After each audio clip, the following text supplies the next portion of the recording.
القرآن على جبل لرأيته خاشعا متصدعا من خشية الله وتلك الأمثال نضربها للناس لعلهم يتفكرون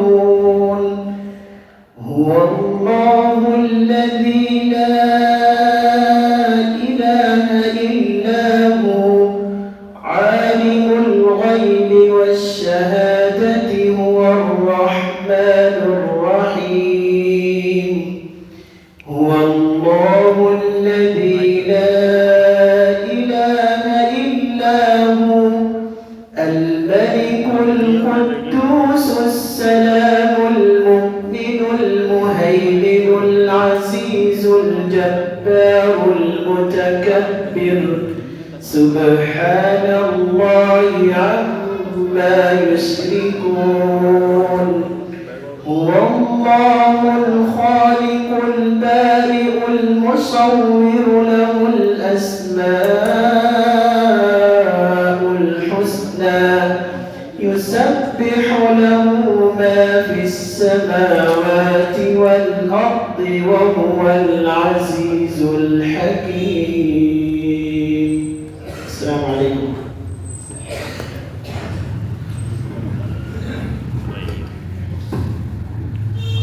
اب اس کے بعد باقاعدہ تقریری سلسلہ شروع کیا جا رہا ہے.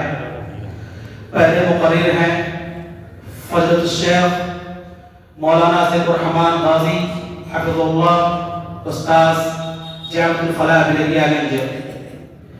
شیخ محترم کا تعلق غازی آباد سے ہے. آپ جامعۃ الفلاح کے استاذ ہیں. 4 زبانوں پہ عبور رکھتے ہیں: عربی، اردو، انگلش اور فرنچ. آپ شیخ محترم کی عمر کو دیکھیں، اپنی عمر سے زیادہ آپ نے کتابیں لکھی ہیں. غالباً آپ نے تقریباً 50 کتابیں آپ نے لکھی ہیں، اور جو کتابیں ہیں آپ کی 2000 صفحات، 1500 صفحات، 1000 صفحات پر آپ کی کتابیں مشتمل ہیں. آپ کی ایک بڑی مشہور کتاب دفاع سنت، انکار حدیث کی قدیم و جدید کوششوں کا جائزہ، یہ بڑی ہی عمدہ کتاب ہے. اور خاص بات یہ ہے کہ آپ ایسے علاقے میں دعوت کا کام کرتے ہیں، تدریس کا کام کرتے ہیں، جہاں پہ فتنہ انکار حدیث پنپ رہے ہیں. میں شیخ محترم سے گزارش کرتا ہوں کہ آپ خطاب فرمائیں.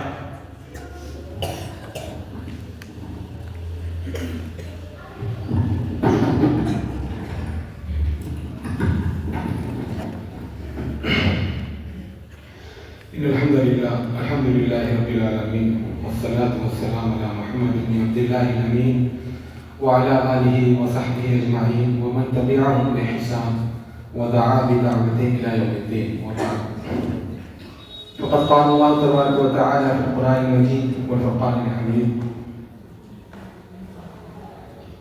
أعوذ بالله من الشيطان الرجيم إن الذين يكفرون بالله ورسله ويريدون أن يفرقوا بين الله ورسله ويقولون نؤمن ببعض ونكفر ببعض ويريدون أن يتخذوا بين ذلك سبيلا أولئك هم الكافرون حقا وأعتدنا للكافرين عذابا مهينا. صدق الله العظيم. رب اشرح لي صدري ويسر لي أمري واحلل عقدة من لساني يفقهوا قولي. آمين. محترم علماء کرام، بزرگان دین، مسجد میں تشریف فرما ہمارے دینی بھائیوں، عزیز نوجوانوں، پیارے بچوں، اور جہاں تک میری آواز پہنچ رہی ہو ماں اور بہنوں، میں نے آپ حضرات کے سامنے سورہ نساء کی 2 آیتیں 150 150 اور 151 اور 151 یہ 2 آیتیں آپ کے سامنے پڑھی. اس میں اللہ جل شانہ ارشاد فرماتا ہے کہ بے شک جو لوگ کفر کرتے ہیں اللہ کے ساتھ اور کفر کرتے ہیں اس کے رسولوں کے ساتھ اور وہ چاہتے ہیں کہ تفریق کر دیں، جدائی ڈال دیں، فاصلہ پیدا کر دیں اللہ اور اس کے رسولوں کے درمیان، اور کہتے ہیں ہم کچھ پر ایمان لائیں گے، کچھ پر نہیں لائیں گے، اور چاہتے ہیں درمیان کا کوئی راستہ نکالیں، سب کو نہ ماننا پڑے اور سب کو نہ چھوڑنا پڑے۔ اللہ جل شانہ کہتا ہے حقیقت میں سچے کافر یہی ہیں، پکے والے کافر یہی ہیں، اولئک هم الکافرون حقا۔ اور ہم نے کافروں کے لیے ذلت آمیز عذاب تیار کر رکھا ہے۔ یہ آیت کریمہ سورہ نساء کی ہے۔ سورہ نساء مدنی سورت ہے، اور مدنی صورتوں میں جہاں یہود و نصارہ کے اعتراضات کا رد کیا جاتا ہے، وہاں منافقین کی جو حرزہ سرائیاں ہیں، جو فتنہ سامانیاں ہیں، جو ان کی شرارتیں ہیں، دن رات کی جو رشہ روانیاں ہیں، انہیں بھی اللہ رب العزت ذکر کرتا ہے، ان کی تردید کرتا ہے۔ تو یہاں پر منافقین کے گروہ کا ذکر ہے۔ کہا گیا کہ اللہ اس کے رسولوں سے کفر کرنے والوں کی ایک علامت، ایک پہچان یہ ہے کہ وہ چاہتے ہیں اللہ اور اس کے رسول کے درمیان جدائی کرنا، اللہ اور اس کے رسولوں کے درمیان جدائی کرنا، اور یہ کہنا کہ ہم کچھ کو مانیں گے کچھ کو نہیں مانیں گے۔ اس کی ایک شکل تو یہ ہے کہ یہ کہیں کہ ہم اللہ کو مانیں گے، ایشور کو مانیں گے، پرماتما کو مانیں گے، جو پالنہار اس سرشٹی کا جو رچیتا ہے اس کو مانیں گے، مگر اس کے دوتوں کو نہیں مانیں گے، اس کے میسنجرز کو نہیں مانیں گے، اس کے ریپریزنٹیٹیوز جو آئے ہیں دنیا میں وہ نہیں مانیں گے۔ قرآن کہتا ہے ایسے لوگ کافر ہیں۔ ہمارے جو برادران وطن کا جو دین ہے اس میں پروفیٹ کا تصور نہیں ہے، نبوت کا تصور نہیں ہے۔ ان کے ہاں انکارنیشن ہے، اوتارواد ہے، انکارنیشن آف گاڈ، اللہ کی شکل دے کر اللہ جو ہے انسانوں کی شکل میں آ جاتا ہے، نعوذ باللہ، یہ ان کا تصور ہے، دیوتا آ جاتے ہیں۔ تو ایسے ادیان و مذاہب ہیں جو نبیوں کو نہیں مانتے۔ قرآن کہتا ہے یہ بھی تفریق بین اللہ و بین رسولہ ہے۔ دوسری شکل یہ ہو سکتی ہے کہ کچھ نبیوں کو مانے کچھ کو نہ مانے۔ یہودیوں کا ایک معاملہ تھا کہ بعض انبیاء کو قتل کے در پہ ہو جاتے تھے، بعض انبیاء کی تکذیب کرتے تھے۔ عیسائیوں کا ایک معاملہ تھا، جب حضرت عیسیٰ علیہ السلام تشریف لائے تو یہودیوں پر ایمان نہیں لائے۔ عیسائی حضرات محمد صلی اللہ علیہ وسلم جو خاتم الانبیاء حضرت محمد مصطفیٰ صلی اللہ علیہ وسلم اس دنیا میں تشریف لائے تو وہ ایمان نہیں لائے۔ تو تفریق بین اللہ اور رسول کی ایک شکل کیا ہے کہ اپنی پسند کے کسی رسول پر ایمان لائیں اور کسی رسول پر ایمان نہ لائیں۔ اگر ہمارا ایمان یہ سچا رسول ہے تو پھر ماننا۔ کذبت قوم نوح المرسلین، قوم نوح نے رسولوں کو جھٹلا دیا، حالانکہ نوح علیہ السلام حضرت آدم علیہ السلام کے بعد پہلے رسول ہیں۔ کون سے رسول کو جھٹلا دیا بھائی؟ اس وقت تک تو رسول ہی نہیں تھے۔ یہ قرآن کہتا ہے تمام رسولوں کو جھٹلا دیا۔ کیوں جھٹلا دیا؟ کہ denial of one, denial of all, ایک کا انکار سب کا انکار ہے۔ اگر نوٹس سرکار کی طرف سے آیا پھاڑ دے تو اس میں یہ دیکھا جائے گا کہ کیا تھا۔ ایک نوٹس پھاڑا کہ آپ نے حد تک عزت کی ہے، آپ نے پبلک اپنے سرکاری جو نوٹس تھی اس کی جو سینکٹیٹی ہے، اس کا جو تقدس ہے، اس کی بڑائی ہے، اس کو آپ نے چیلنج کیا۔ تو ایک نبی کا انکار تمام انبیاء کا انکار ہے۔ آمن رسول بما انزل الیہ والمؤمنون کل آمن باللہ وملائکتہ وکتبہ ورسلہ لا نفرق بین احد من رسلہ۔ ایمان والوں کا تو شیوا یہ ہے ہم ڈیفرینشیٹ نہیں کرتے بٹوین دا پروفٹس۔ جو کچھ بھی اللہ رب العزت جن کے نام بتا دیے ہیں ان کا نام کے ساتھ ڈیفینیٹیولی ہم مانتے ہیں، اور جن کے نام نہیں بتائے ان کو ہم اجمالی طور پر مانتے ہیں، جیسے اللہ جو بھی اللہ کے رسول ہیں ان پر درود و سلام۔ تو اللہ اور اس کے رسولوں کے درمیان تفریق کی ایک شکل یہ ہے کہ بعض نبیوں کو مانا جائے بعض کو نہ مانا جائے۔ اللہ اور اس کے رسولوں کے درمیان تفریق کی ایک شکل یہ بھی ہے کہ اللہ کو مانے رسول کو نہ مانے۔ اللہ کو مانے رسول کو نہ مانے. الحمدللہ اس امت میں ایسے لوگ نہیں ہوئے کہ اللہ کو مانتے رسول کو نہیں مانتے. لیکن دوسری طرح کے لوگ پیدا ہوئے. اللہ کے رسول نے اتنے زور و شور سے یہ عقیدہ ختم نبوت کا اعلان کیا, ما کان محمد ابا احد من رجالکم ولکن اللہ کے رسول اللہ وخاتم النبیین, آخری نبی ہے محمد صلی اللہ علیہ وسلم. اس کے بعد جس نے بھی نبوت کا دعویٰ کیا وہ منہ کی خواہش ہے. لیکن ظاہر سی بات ہے دل میں امنگیں تو رہتی ہیں نا. ایسے فرعونی ذہن والے ہوتے ہیں جو چاہتے ہیں ہم بھی نبی کہلائیں, تو اپنے آپ کو یا نبی اکرم صلی اللہ علیہ وسلم کا مد مقابل سمجھتے, ایک رائبل سمجھتے, خالص سمجھتے ہیں. مگر اگر یہ کہیں گے کہ میں بھی نبی ہوں تو مسلمان مانیں گے نہیں. تو ایسے لوگوں میں ایک بڑی تعداد ایسی ہوئی جنہوں نے اپنے بارے میں یہ راہ نکالی کہ ہم اللہ کو مانیں گے رسول کو نہیں مانیں گے. اس کی شکل کیا؟ اب تعبیر کرنی شروع کری. جو اورینٹیلسٹ ہیں, مستشرقین ہیں, مغرب کے وہ دانشور ہیں جنہوں نے دعوے تحقیق کی مشرقی علوم پر, ان کا کہنا یہ ہے, اور ان سے بہت سارے لوگوں نے اچک لیا مسلمانوں کے اندر سے, ان کا کہنا یہ ہے کہ محمد صلی اللہ علیہ وسلم نعوذ باللہ ثم نعوذ باللہ prophet of his own time, بس not all time. محمد صلی اللہ علیہ وسلم بس اس زمانے کے لیے رسول تھے.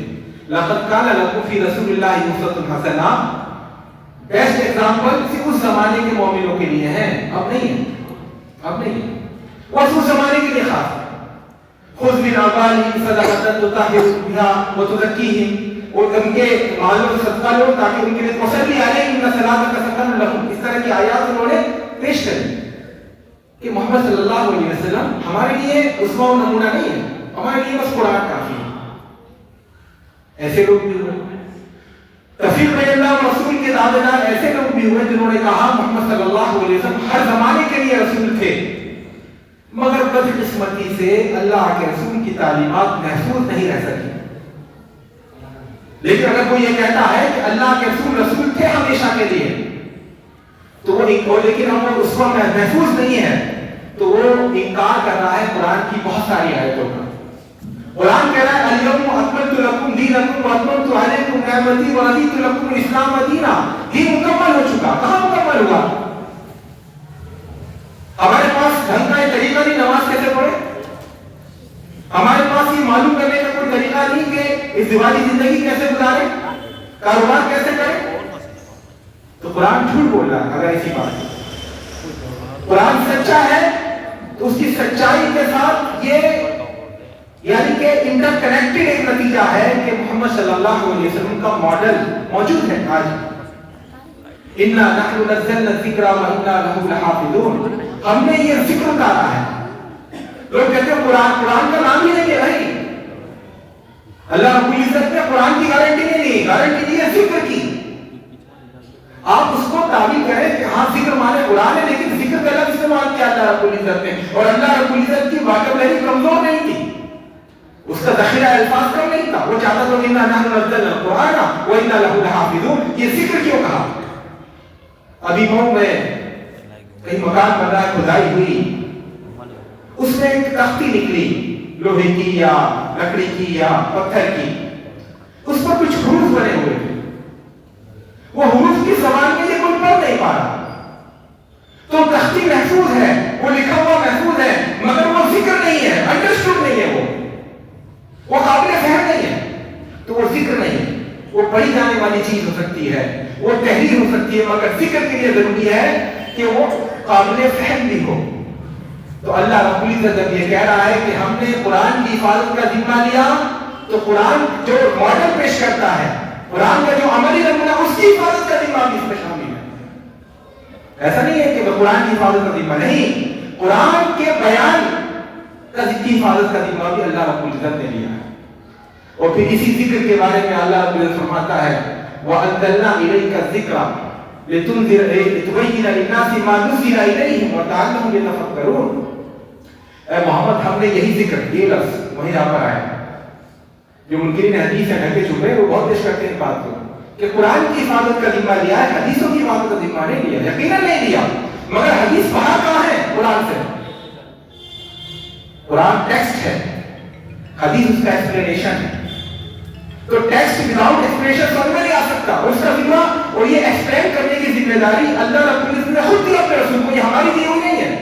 قرآن کہتا ہے جس ذکر کی حفاظت کا آپ نے ذمہ لیا ہے، وَأَنزَلْنَا إِلَيْكَ الذِّكْرَ، اے محمد ہم نے آپ کے پاس وہ ذکر نازل کیا، لیکن آپ کا کام کیا؟ لِتُبَيِّنَ لِلنَّاسِ مَا نُزِّلَ إِلَيْهِمْ، تاکہ ذکر جو لوگوں کی طرف بھیجا گیا اس کو آپ ایکسپلین کریں، اس کو آپ واضح کریں، اس کو آپ کھول کر بیان کریں. یہ قرآن نے کچھ ہی بیان کرا ہے. تو جس طرح اللہ کا کلام محفوظ ہے، اس طرح اللہ کے کلام کی قولی اور عملی شرح، اللہ کے رسول صلی اللہ علیہ وسلم کی قولی تعلیمات، اللہ کے نبی صلی اللہ علیہ وسلم کا عملی نمونہ بھی محفوظ ہے. تو اللہ اور اس کے رسول کے درمیان تفریق ڈالنے کا ایک طریقہ یہ ہے. انکار حدیث یا رسول کو بیچ میں سے اسکپ کرنے کا، یہ حرکت عہد رسالت میں مسیلمہ کذاب نے کی تھی. مسیلمہ کذاب جو بنو حنیفہ کا وفد آیا تھا مدینہ میں سن 9 ہجری کے اندر، تو اس میں مسیلمہ کذاب بھی تھا. یہ جھوٹے امپوسٹر پیدا ہوئے تھے، جھوٹے نبوت کے دعوے دار، ان میں مسیلمہ کذاب بھی تھا. بڑا خطرناک آدمی تھا. خطرناک اس معنی میں کہ صحابہ کرام کو سب سے زیادہ قربانیاں دینی پڑی اسی کو دیر کرنے کے لیے، اسی کو ختم کرنے کے لیے، فتنہ ابتداء. تو اس نے آیا مدینہ تو ملنے نہیں گیا اللہ کے سننے. صحیح مسلم وغیرہ میں ذکر ہے یہ حدیث موجود، ملنے نہیں آیا اور الٹی سیدھی باتیں کر رہا تھا. اللہ سے پوچھوایا بھی تو طرح طرح کی باتیں کر رہا ہے، الٹی سیدھی باتیں کر رہا ہے. اور جیسے ہی اپنی قوم میں لوٹا تو اس نے کہا اللہ سے میرا ڈائریکٹ کنٹیکٹ ہے وداؤٹ محمد کی ضرورت نہیں ہے. یہ پہلا انکار حدیث کی جڑ تھی، پہلا مظاہرہ، فرسٹ ڈیمونسٹریشن آف ڈینائل دی حدیث لٹریچر، پہلی مثال. اس کے بعد الحمدللہ جب فتنہ ابتداء ہوا صحابہ کرام، اس میں کوئی شک ہی نہیں تھا کہ بھائی نبی صلی اللہ علیہ وسلم سے جو ایک اٹیچمنٹ ہوتا ہے امتی کو، کوئی برداشت نہیں کر سکتا کوئی کہے اس کے سامنے کہ محمد بہت مانی تھوک دیتا اس کے منہ پر بھائی. تو الحمدللہ ایسا کوئی فتنہ نہیں ہوا. لیکن اکا دکا ایسی مینٹلٹی کے لوگ آئے جو چاہتے تھے کہ رسول کو ہٹا کر کے ڈائریکٹ ہم اللہ سے جڑے، ڈائریکٹ اللہ تک پہنچے.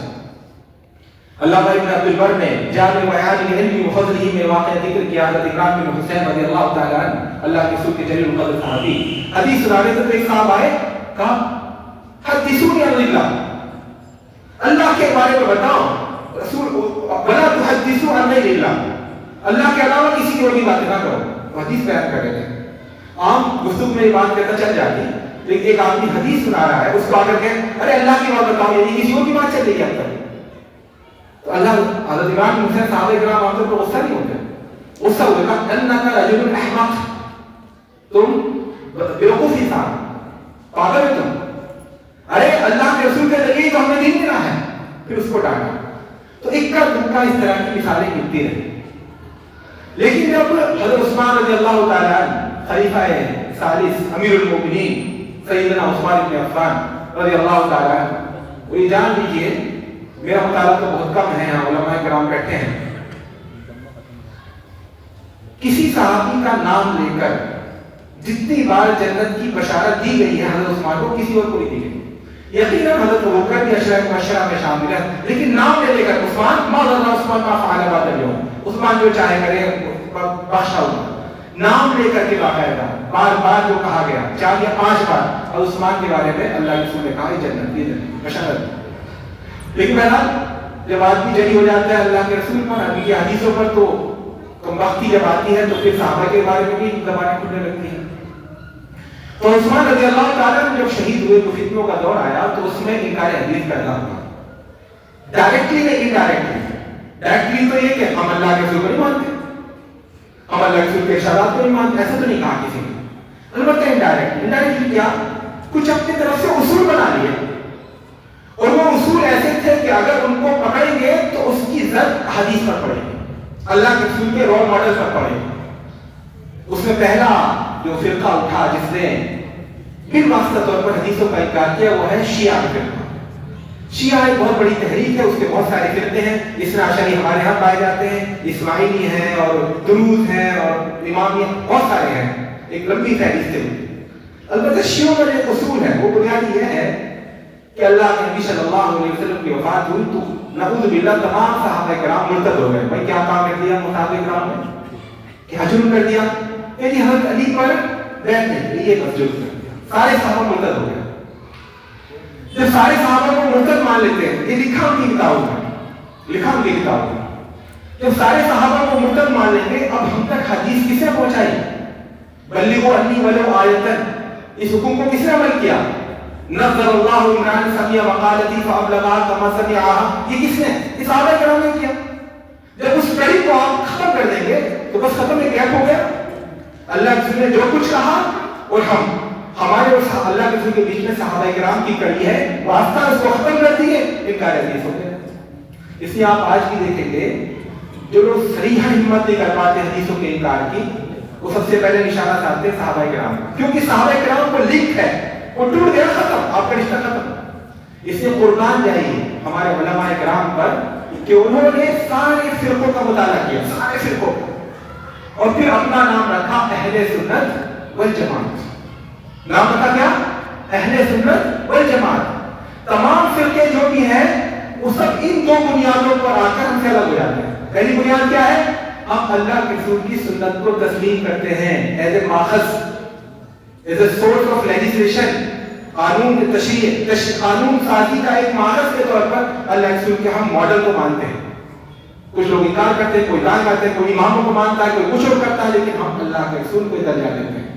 اور دوسری جو ہماری ڈسٹنکٹیو کوالٹی ہے وہ ہے الجماعت. ہم دین کے اسی فہم کو معتبر سمجھتے ہیں جو صحابہ کرام نے سمجھا. صحابہ کرام اقیموا الصلاۃ کا مطلب، آپ صلاۃ کے معنی ڈکشنری میں جائیں گے، صلاۃ کے معنی گھوڑے کی دوڑ لگانا بھی ہے، صلاۃ کے معنی گوشت بھوننا بھی ہے، بقرعید کو گوشت بھونتے ہیں نا، اس کے بھی قرآن میں بھی آیا خذوہ فغلوا ثم الجحیم صلوا، بھون ڈالو اس کو، جلا دو. لا یصلاها الا الاشقى الذی، جلے گا جہنم میں وہ جو بدبخت ہوگا. تو اس کے معنی یہ بھی آتے ہیں، لیکن کس معنی کو لیں ہم اس معنی کو لیں گے جو صحابہ کرام نے لیا. یعنی یہ نماز جو صحابہ کرام نے ہم تک پہنچائی اپنے عملی تبادل کے ذریعے، اپنی پریکٹس کے ذریعے. تو یہ دو بنیادیں، تو شیعہ حضرات نے پہلی بنیاد کو دوسری بنیاد کو اٹھا دیا، یعنی صحابہ کرام کو بیچ سے ختم کر دیا. شیعہ حضرات کے رد عمل میں یا جن کے رد عمل میں شیعہ تحریک اٹھی وہ خوارج کا فرقہ تھا. خوارج میں ایک خوارج کا فرقہ تھا، وہ آج بھی موجود ہے. عمان آپ میں سے کوئی جائے، عمان جو ملک ہے آج بھی وہاں کی اکثریت ہے، عبادی کہلاتے ہیں وہ لوگ. انہوں نے یہ کہا کہ جب تو خوارج کے اندر بھی یہ تھا کہ انہوں نے یہ اصول بنا لیا کہ جو بھی حضرت علی اور حضرت معاویہ رضی اللہ تعالیٰ عنہ کے درمیان جو تحقیق ہوئی تھی اس مسئلے پر جو بھی متفق ہو یا ان کی تکفیر نہ کرے وہ کافر ہے. اس لحاظ سے انہوں نے بہت سارے صحابہ کرام کو ہٹا دیا. میں کہہ رہا تھا ہمارے محدثین نے ان فرقوں کے رد میں بہت کام کیا، الحمدللہ اتنا کام کیا کہ سب کی بولتی بند ہو گئی اور ہزاروں سال گزر گئے، پھر کسی کی ہمت نہیں ہوئی. مگر پھر جب انگریزوں کا دور آیا، اسلام مغلوبی بھی اس میں چلا گیا، پولیٹیکل تو پریویلیج کا دور آ گیا انگریزوں کا، تو اس میں پھر ایسے لوگ پیدا ہوئے، خاص طور پہ غلام ملکوں میں. دھیان رکھیے اس بات کو، غلام ملکوں میں انکار حدیث کا فتنہ پیدا ہوا تھا، ہو رہا ہے اور پنپ رہا ہے. اور یہ غلامی کی جڑ ہے.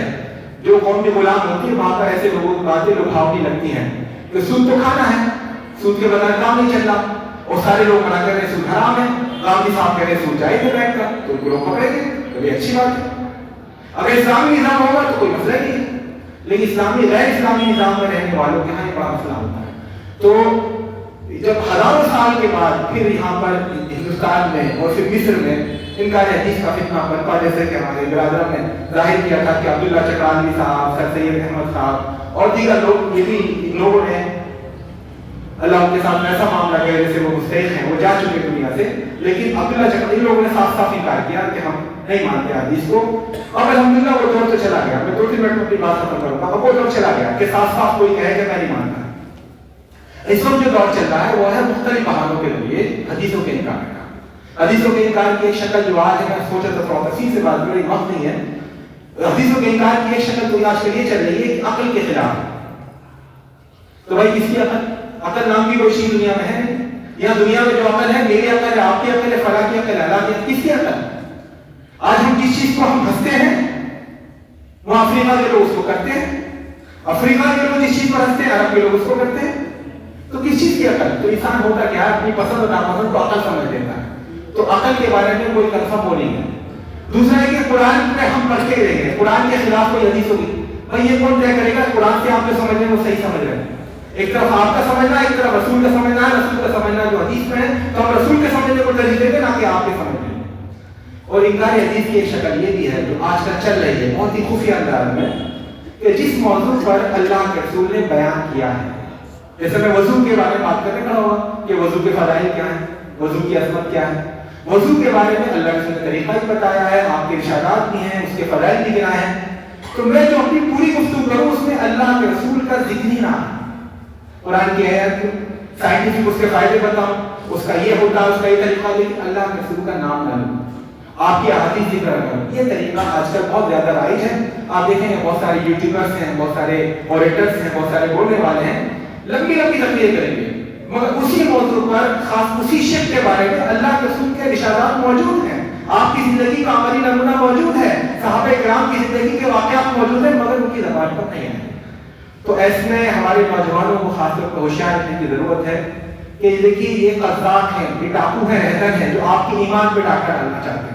تو اس سے ہوشیار رہیے, اس سے خبردار رہیے, اور یہ وقت کی ضرورت ہے کہ ہم لوگ اپنے علم اسلحے سے لیس ہوں اور جو اٹیک ہم پر ہو رہے ہیں ان کا مقابلہ کرنے کے لیے ہم اپنی تیاری رکھیں. اللہ تعالیٰ سے دعا ہے کہ ہمیں تمام فتنوں سے محفوظ رکھے.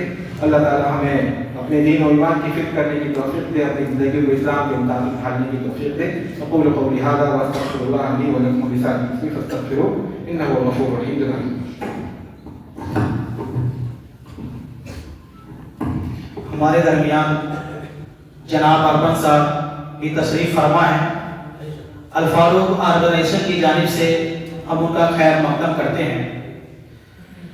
اب اس پروگرام کے دوسرے مقرر ہیں فضلت الشیخ جناب مولانا عطا الرحمن مدنی حفظ اللہ, استاد حدیث جامعہ عالیہ عربیہ مئو. شیخ محترم کی شخصیت محتاج تعارف نہیں ہے, وہ اس شہر کے بڑے معروف عالم ہیں, کلیت الحدیث کے متخصص ہیں, تحقیق تخریج احادیث پہ آپ کی گہری نظر ہے. میں شیخ محترم سے گزارش کرتا ہوں تو خطاب فرمائیں.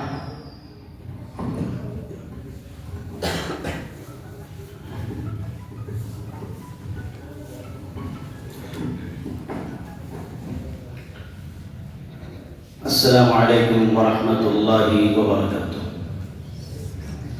ان الحمد لله نحمده ونستعينه ونستغفره ونعوذ بالله من شرور انفسنا ومن سيئات اعمالنا.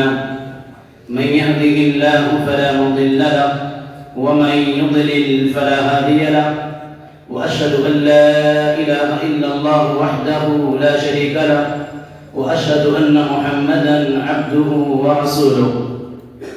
قال الله عز وجل فأعوذ بالله السميع العليم من الشيطان الرجيم. بسم الله الرحمن الرحيم. واذكرن ما يتلى في بيوتكن من آيات الله والحكمة إن الله كان لطيفا خبيرا. وقال النبي صلى الله عليه وسلم ألا وإني أوتيت القرآن ومثله معه ألا يوشك رجل شبعان على أريكته عليكم بهذا القرآن فما وجدتم فيه من حلال فأحلوه وما وجدتم فيه من حرام فحرموه ألا وإنما حرم رسول الله صلى الله عليه وسلم كما حرم الله. صدر وقار معزز ومکرم علماء کرام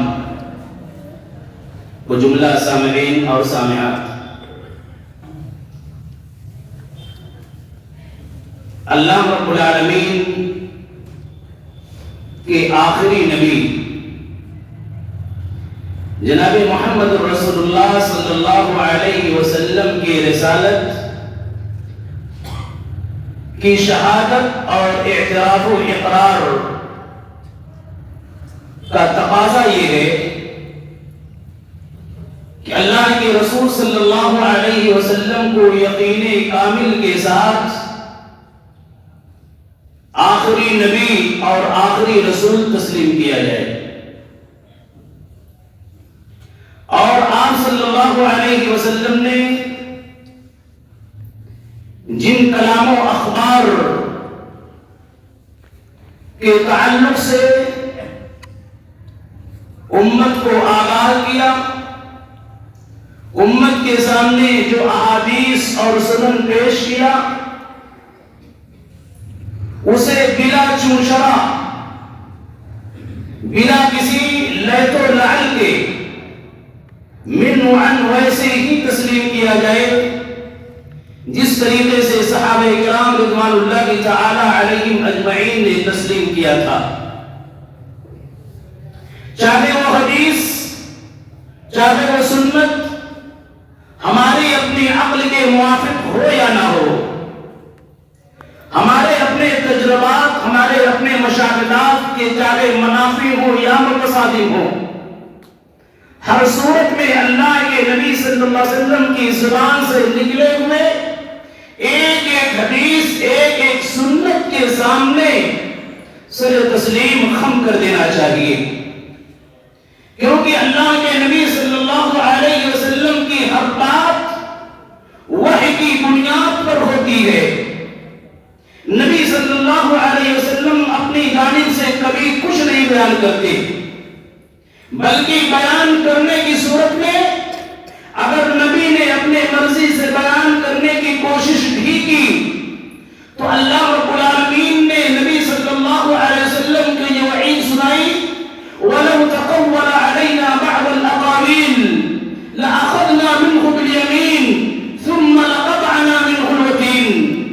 اگر نبی اپنی جانب سے کچھ بیان کرنے کی کوشش بھی کریں گے تو یہ رسالت کا تقاضا نہیں ہے، رسالت کا تقاضا یہی ہے اتبع ما انزل الیک من ربک، رب کی طرف سے جو ساری چیزیں نازل کی جا رہی اس کو بعینی پہنچائیے، اس کی اتباع کیجیے۔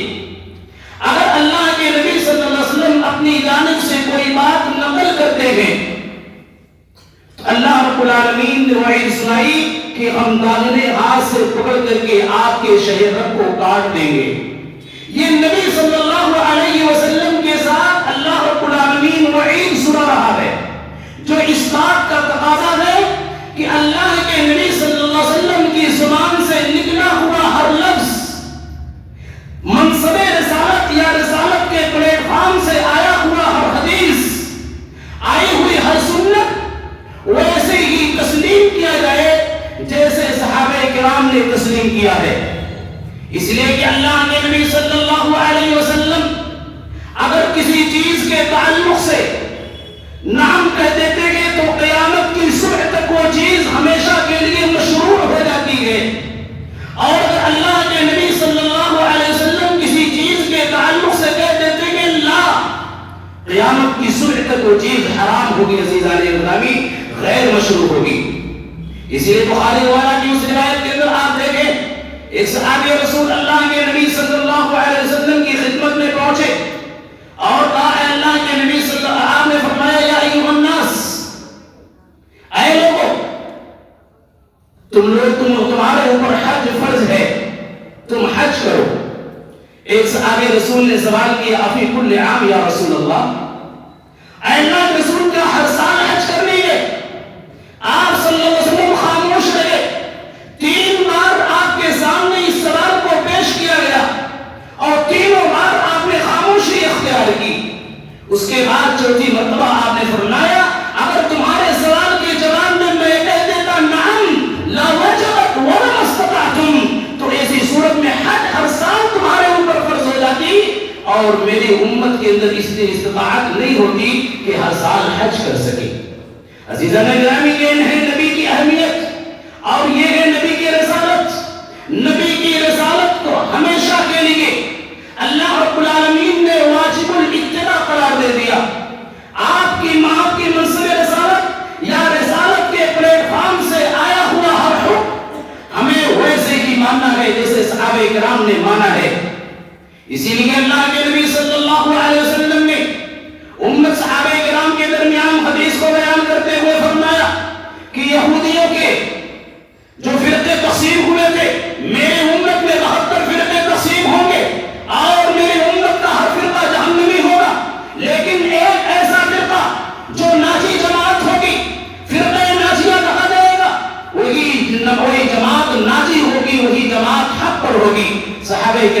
پوچھا اللہ کے نبی یہ کون لوگ ہیں؟ آپ نے فرمایا ما انا علیہ و اصحابی، جس پر میں ہوں، جس پر میرے صحابہ ہیں۔ معلوم ہے نبی صلی اللہ علیہ وسلم کی سنت کے ساتھ ساتھ صحابہ کرام رضوان اللہ تعالی علیہم اجمعین کے منہج کو بھی اللہ رب العالمین، اللہ کے رسول صلی اللہ علیہ وسلم نے ہدایت کا منہج قرار دیا، اللہ کے رسول صلی اللہ علیہ وسلم کے طریقے کو ہدایت کا طریقہ قرار دیا۔ اس لیے اگر صحابہ کرام پر تان و تشریح کی جاتی ہے، صحابہ کرام کو مجروح کرنے کی کوشش کی جاتی ہے، تو عزیزان گرامی یہ پورے طور سے سنت کے ذخیرے کی ایک ناپاک کوشش ہے۔ مجھے کہنے دیا جائے، افسوس کی بات ہوتی ہے کہ ہم میں سے بہت سارے لوگ ایسے ہیں جو مصنفین کے منہج سے واقف نہیں ہیں، مؤلفین کے منہج سے واقف نہیں ہیں، ہر ایک کی کتابوں کے پڑھنے کے عادی ہو جاتے ہیں، جو کتاب ہاتھ لگے پڑھنے لگیے، جو کتاب آپ کو فری مل جائے پڑھنے لگیے۔ بہت بڑا دھوکہ ہے، بہت بڑا فریب ہے، یہ شیطانی دھوکہ ہے، منکرین حدیث کا دھوکہ ہے، اللہ کے رسول صلی اللہ علیہ وسلم کی صحابہ کی توہین کرنے والوں کی جانب سے پرفریب نعرہ ہے۔ عزیزان گرامی میں آپ کو بتاؤں، مولانا مودودی جن کی کتاب خلافت ملوکیت ہے، آپ پڑھیے رسالہ مسائل، آپ پڑھیے احیاء دین، آپ پڑھیے تجدید دین، آپ پڑھیے تفہیمات، آپ پڑھیے تفہیم القرآن، یہ جیسی ان کی بیشتر کتابیں مسل کے راہ اعتدال، مولانا نے سب سے زیادہ اللہ کے رسول صلی اللہ علیہ وسلم پر یہ صحابہ پر حد پہ تنقید بنایا ہے، سب سے زیادہ نشانہ بنایا ہے۔ اور عجیب و غریب آپ کو حیرانی ہوگی، خلافت ملوکیت یہ کتاب اہل تشیع کے ہاں، روافض کے ہاں بڑی اہمیت کی حامل ہے، اور یہ لوگ اس کتاب کو اتنی زیادہ اہمیت دیتے ہیں کہ اپنے مدارس کے نصاب تک میں اس کتاب کو ان لوگوں نے داخل کر رکھا ہے کہ ہماری منشا اور ہماری چاہت کے مطابق مولانا نے کام کیا جو ہم نہیں کر سکے۔ ایک ہماری جماعت کے ایک مسلم جماعت مسلم سب سے آ کر کے ایک شخص نے ہمارے موافق کام کرنے کی کوشش کی۔ اس لیے عزیز طلبہ میں آپ سے خصوصی طور سے کہنا چاہوں گا کہ آپ ہر کتاب پڑھنے کے عادی مت بنیے۔ آپ کو خلافت و ملوکیت پڑھنی ہے تو ایسی صورت میں شیخ صلاح الدین یوسف کی کتاب لازم اپنے ساتھ رکھیے تاکہ آپ کو معلوم ہے کہ اعتراض کیا ہے، صحابہ کرام کو کہاں نشانہ بنایا گیا، صحابہ کرام کو کہاں مطلوب کرنے کی کوشش کی گئی۔ ابھی شیخ بول رہے تھے کہ انکار حدیث کی بہت ساری شکلیں بھی حال موجود ہیں، انہی میں سے شیخ نے اشارہ کیا کہ صحابہ کرام کی عزت و آبرو اور صحابہ کرام پر ان لوگوں نے بعض منکرین حدیث نے صحابہ کرام کو مرتد قرار دینے کی کوشش کی۔ اسی میں سے مولانا مودودی ہیں جنہوں نے استخفاف حدیث کا کام کیا ہے۔ استخفاف حدیث رسول صلی اللہ علیہ وسلم کی سنت کا استہزاء، اور آپ کو اس سے زیادہ حیرانی ہوگی جب یاجوج ماجوج کے مسئلے میں آئیں گے، حدیث جساسہ کے مسئلے میں آئیں گے، تو ایسی صورت میں مولانا مودودی وحید الدین خان کے ایک ہمراہ ملتے ہیں، شانہ بشانہ ملتے ہیں، اس لیے کہ صحابہ کرام مجاہد تجربات کی بنیاد پر، مشاہدات کی بنیاد پر حدیث کو انکار کرنے کی کوشش کی گئی۔ تو میں یہ کہہ رہا تھا کہ اللہ کے رسول صلی اللہ علیہ وسلم کی صحابہ کرام کے طریق اور سند سے جو حدیثیں آئیں اگر وہ صحیح سندوں سے ثابت ہیں تو ایسی صورت میں اس کا تسلیم کرنا، اس پر عمل کرنا ہمارے لیے واجب اور ضروری ہے۔ عزیز طلبہ میں آپ کو بتاؤں کہ اللہ کے نبی صلی اللہ علیہ وسلم یہ صحابی عبداللہ بن مسعود رضی اللہ تعالی عنہ، انہوں نے ایک مرتبہ لعنت کیا، لعن اللہ الواشمات والمستوشمات والنامسات والمتنمسات والمتخلقات بالحسن بغیر خلق اللہ۔ جب اس آیت یا اس چیز کو انہوں نے پڑھا تو ایسی صورت میں بنی اسد کی ایک عورت جس کے ام یعقوب کہا جاتا تھا، وہ آئی اور کہا کہ میں پورے قرآن کو پڑھ چکی ہوں، پورے قرآن کے ایک ایک حرف کا مطالعہ کر چکی ہوں، شروع سے آخر تک میں نے قرآن کو پڑھ رکھا ہے، لیکن کبھی بھی میں نے یہ نہیں پڑھا کہ اللہ رب العالمین نے ایسی عورتوں پر لعنت فرمائی۔ عبداللہ بن مسعود رضی اللہ تعالی عنہ نے کہا کہ تم نے قرآن کو نہیں پڑھا ہے جس طرح پڑھنا چاہیے۔ کہا کہ میں نے پورا قرآن پڑھا۔ کہا یہ بتاؤ تم نے آیت کریمہ پڑھی وما آتاکم الرسول کہ رسول تمہیں جو دے اسے لے لو، جس سے منع کرے اس سے باز رہو۔ کہا ہاں میں نے پڑھی ہے۔ اس سے معلوم ہوا چاہے اللہ کے رسول لعنت فرمائے، چاہے اللہ رب العالمین لعنت فرمائے، چاہے رسول کا حکم ہو، چاہے اللہ رب العالمین کا حکم ہو، دونوں میں یکساں ہے، دونوں صورتوں میں تمام کے تمام احکام برابر اور برابر ہیں۔ عزیز طلبہ، اللہ کے رسول صلی اللہ علیہ وسلم کی عظمت، حدیث کی عظمت کے تعلق سے آپ دیکھیں کہ اللہ کے رسول صلی اللہ علیہ وسلم کے صحابی ہیں، اور اللہ کے رسول صلی اللہ علیہ وسلم کے وہ صحابی اپنے ہاتھ میں سونے کی انگوٹھی پہنے ہوئے تھے، اور انہوں نے اس انگوٹھی کو پھینک دیا۔ پھینکنے کے بعد بعض صحابہ کرام نے کہا کہ اللہ کے رسول اب جا چکے ہیں، اب تم جا کر کے اس انگوٹھی کے لے لو، پہن لو۔ تو انہوں نے کہا اب میں اس انگوٹھی کو ہاتھ تک نہیں لگا سکتا، اس لیے کہ اللہ کے رسول صلی اللہ علیہ وسلم نے اسے پھینک دیا ہے۔ یہ ہے حدیث کی عظمت، یہ ہے حدیث کا وقار، یہ ہے حدیث کی عزت صحابہ کرام کی نگاہ میں۔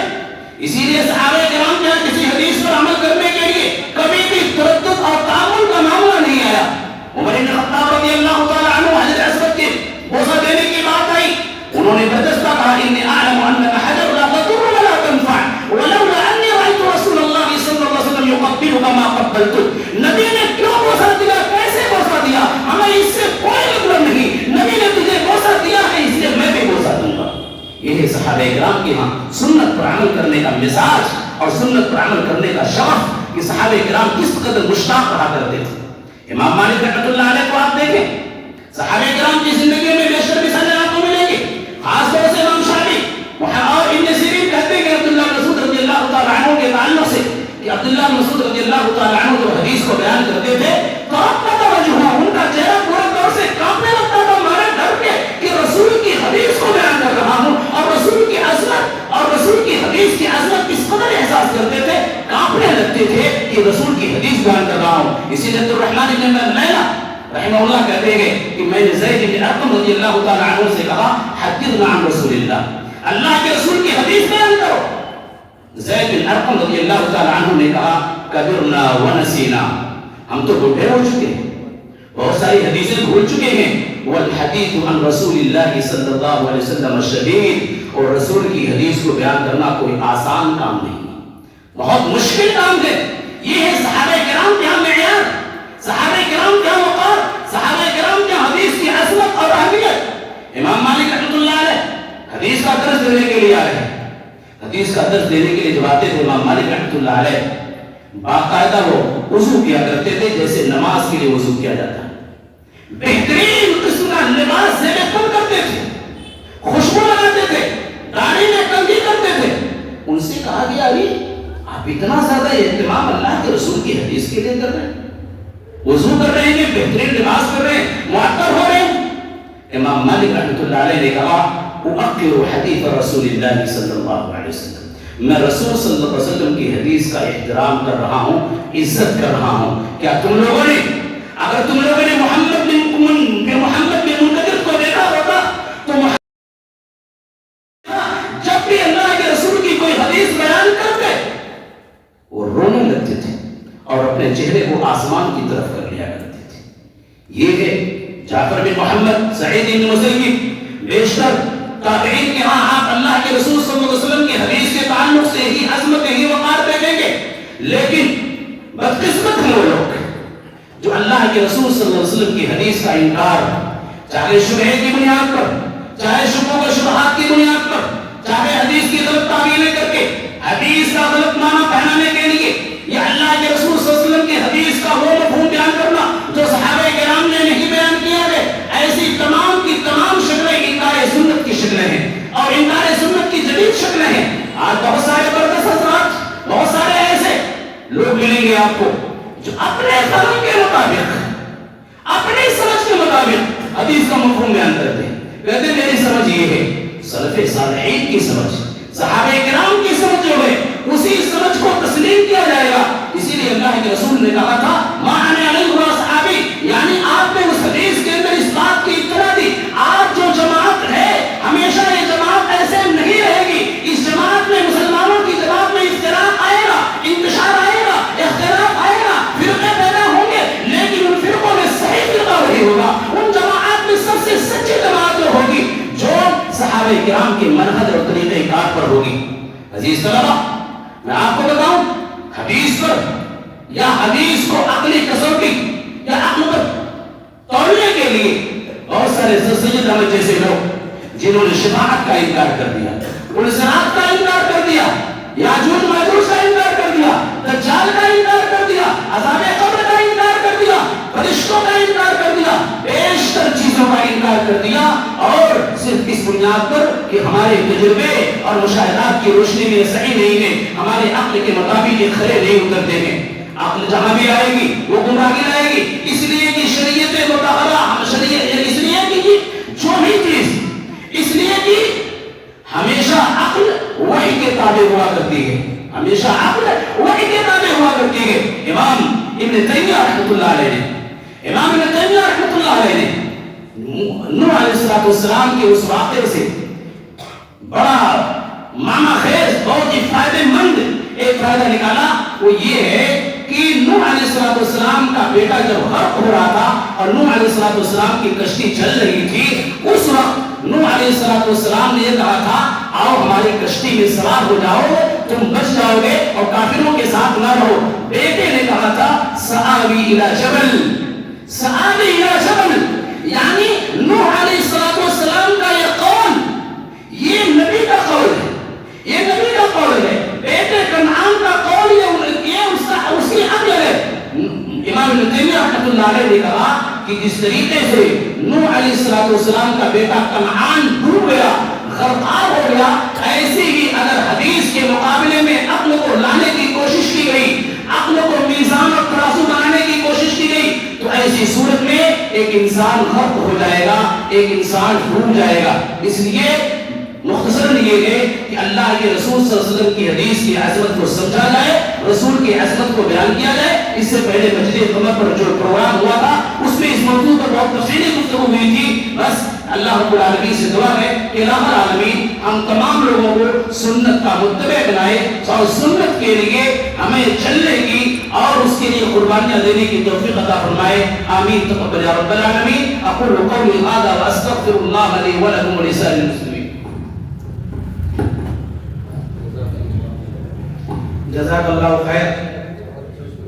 انتہائی شادمانی کی بات ہے کہ ہمارے درمیان ڈاکٹر عبدالغفار سلفی حفظ اللہ موجود ہیں، ان کا بھی خطاب ہوگا۔ اسی طرح سے مولانا عبدالحفیظ سلفی حفظ اللہ بھی موجود ہیں۔ اب میں بڑے ہی ادب سے اس پروگرام کے جو صدر ہیں ڈاکٹر محمد اسلم مدنی مبارک پوری حفظ اللہ سے گزارش کروں گا کہ صدارتی خطاب فرمائیں۔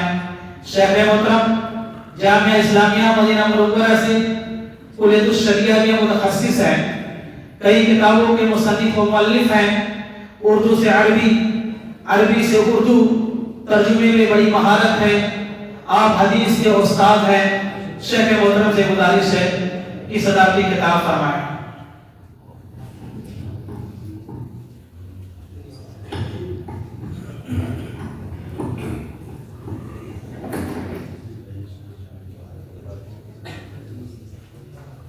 بسم الله الرحمن الرحيم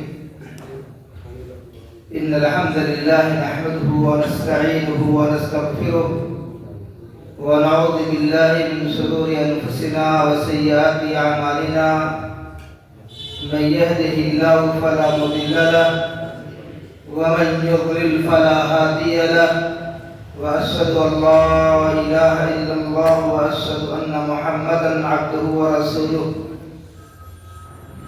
قال الله تعالى ومن يشاقق الرسول من بعد ما تبين له الهدى ويتبع غير سبيل المؤمنين نوله ما تولى ونصله جهنم وساءت مصيرا۔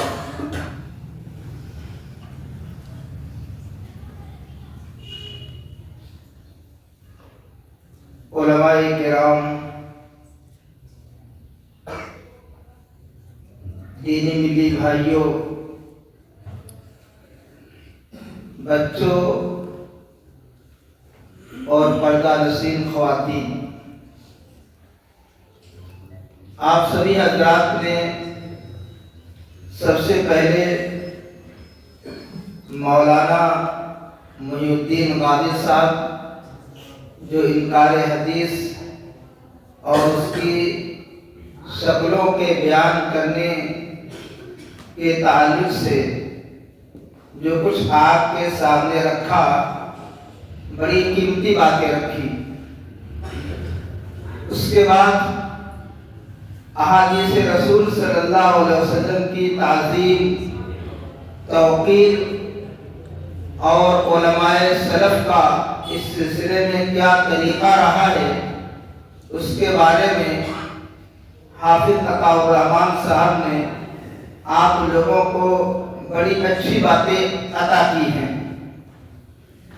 صحیح بات تو یہی ہے کہ انکار حدیث پر کتنی بھی کتابیں لکھ دی ڈالی جائیں اور کتنے بھی کتاب ہو جائے، مگر لگتا یہ ہے کہ منکرین حدیث کو کسی بھی بات سے اطمینان نہیں ہوگا۔